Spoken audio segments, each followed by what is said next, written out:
Hi everyone, welcome to day 4. Today our objective is to use commas in a series to list objects or actions to help explain the greatest impact of social distancing in our middle main idea. When we use commas in a series, it's so that we can combine like ideas using commas to separate the objects or actions. So that's our objective today. We are going to focus on that middle main idea so that we could stick, stay, and stretch. When I quickly revisit my plan, I know that the greatest impact of social distancing for myself as a teacher are my mornings at Miles. So that's what I'm going to focus on with my commas in a series. So I'm starting a new paragraph. I know that I need to drop down and indent that space. And so I need to show the reader that every day at 7:10 a.m. because that's part of that morning time. Let's see, on the dot. That bell was never late, so I could say on the dot. So let's see, every day at 7:10 a.m. on the dot. This is an opener phrase. And what would happen at 7:10 a.m.? The bell would ring. The bell would ring, but that's not all that happened at 7:10 a.m. So this is where I can try out commas in a series. The bell would ring, the gates would open, the gates where students waited would open, the gates would open. Let's see, and students, all of you listening to this and learning from it, students would come flooding, and students flooded the hallways. And I can say from multiple directions, multiple.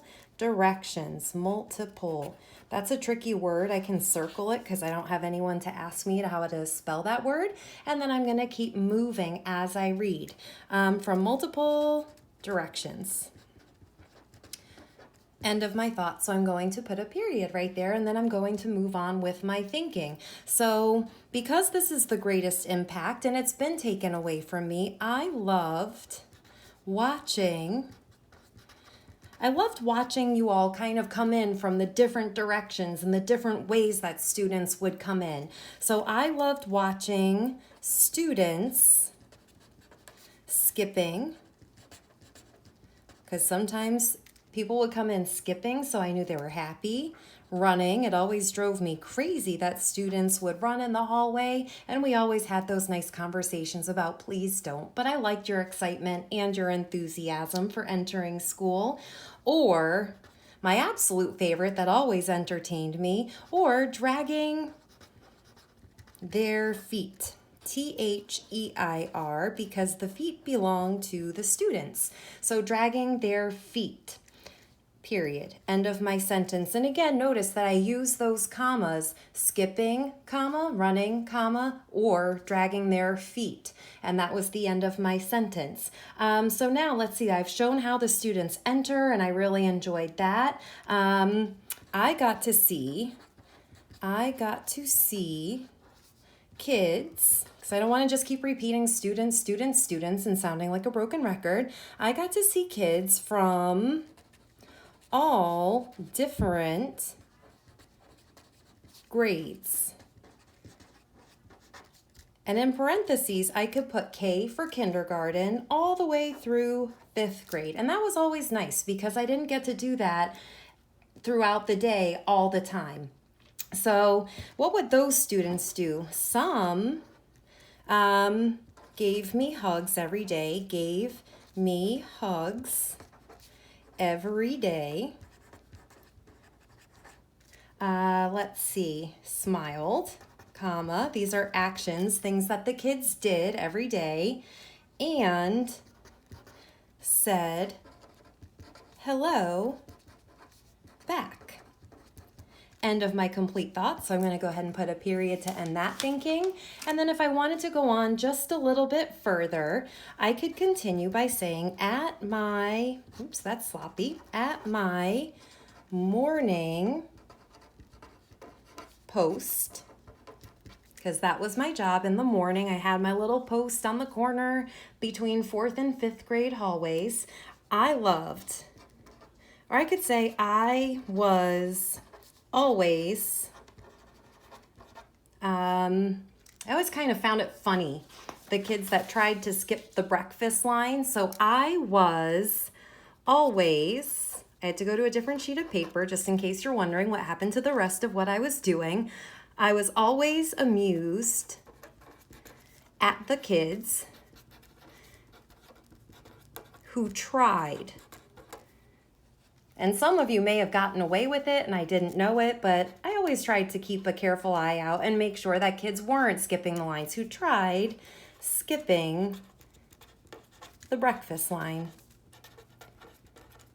The breakfast line, period. It always made me laugh. It always, oops, kind of gone off the grid there with my paper. It always made me laugh. But now I need to come to a close of this particular paragraph. So now, social distancing, this is how I'm going to end my middle. Social distancing has taken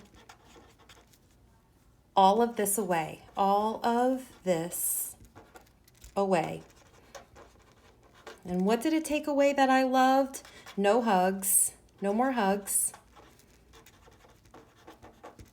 No more smiles.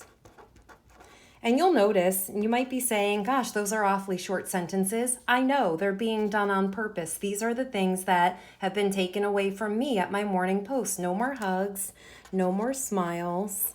Let's see.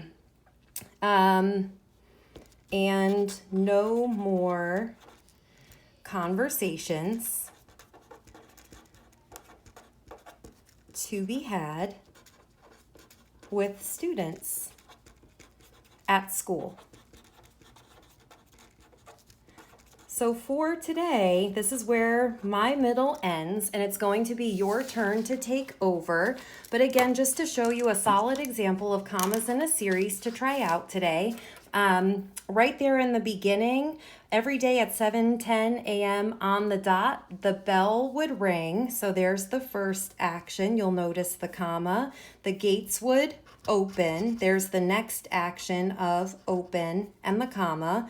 And then the last one, it said, and students flooded. So these are actions in a series and they're separated by those commas. So that's your job today, ladies and gentlemen, to write your middle using commas in a series to list objects or actions as you explain the greatest impact of social distancing on you as a 5th grader. Happy writing!